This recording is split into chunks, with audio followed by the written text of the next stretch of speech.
va xalqlarning diniy qadriyatlariga nisbatan hurmatsizlik ko'rsatishga mutlaqo qarshimiz. Jumladan yaqinda Shvetsiyada sodir etilgan muqaddas Qur'onni yoqib yuborishdek yovuz harakatlarni keskin biz albatta qoralaymiz.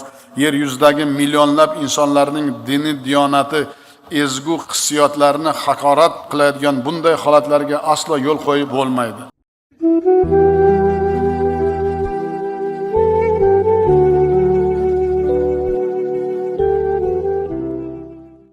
Bismillahirrahmanirrahim. به نام خدای بخشنده و بخشاینده مهربان. سلام علیکم و رحمت الله و برکاته. برادران اهل اسلام، الحمدلله.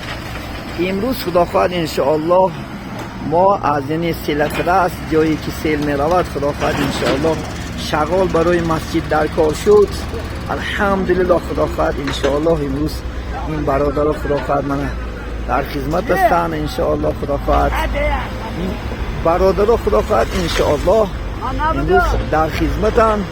الحمدلله امروز خداوند ما این شغال میبریم. انشاءالله این شغال خداوند در اون جای خداوند مسجد منو ریخته. انشاءالله سخت میشه آهسته آهسته خداوند یک روزه کارام انشاءالله خداوند سر میشود. الحمدلله این برادرها دائما در خدمت هستند. انشاءالله شما هم انشاءالله در دعا باشین. الله سبحانه و تعالی خداوند انشاءالله این کاری ما را خداوند انشاءالله شایش دید خودش مددگار باشد. خداوند روزای نزدیک انشاءالله خداوند مسجد ما انشاءالله خداوند رنگی دیگر میگیرد. الحمدلله به عدد شکر انشاءالله خداوند یکی دهه خداوند شیار خداوند منظره. الحمدلله به عدد شکر ما حضور داریم.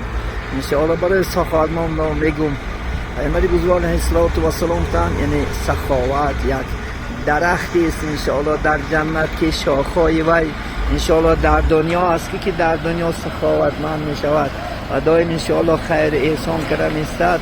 انشاءالله خدا خواهد همون درخت میگه شاخش چنگ میزند او درخت اون انسان انشاءالله خدا خواهد به جنت میبرد.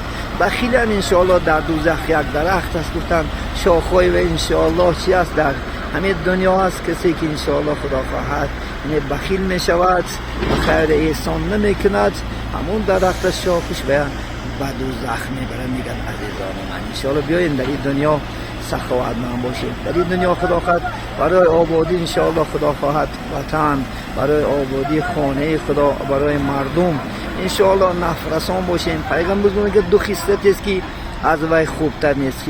یکیش انشاءالله ایمان آوردن به خدا و فایده رسانیدن به مردم و دو خصلت است گفتن از وی بدتر خصلت نیست. یکیش انشاءالله خدا خواهد یعنی به خدا شرک آوردن و ضرر رسانیدن انشاءالله به مردم. زانی من انشاءالله بیاین انشاءالله همه خدا خواهد مردمای سخاوتمند شویم و برای مردم انشاءالله برای وطن فایده مرسد انشاءالله.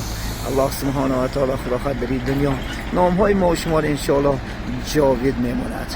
همه انشاءالله مسافرها همه برادرها که انشاءالله خدا خواهد برای ما دستی کمک دراز دارند الله سبحانه و تعالی در عمرهاشو در مالهاشو در کسب و کارهاشو در خاندانشو انشاءالله الله برکات عطا هرگز روزی کمی را نبینند و در این دنیا هم الله سربلندشو بگرداند و در آخرت در جنت قصرهای زیبایی تلاگین را الله اله دنیا کردنش که الله نصیب دارد.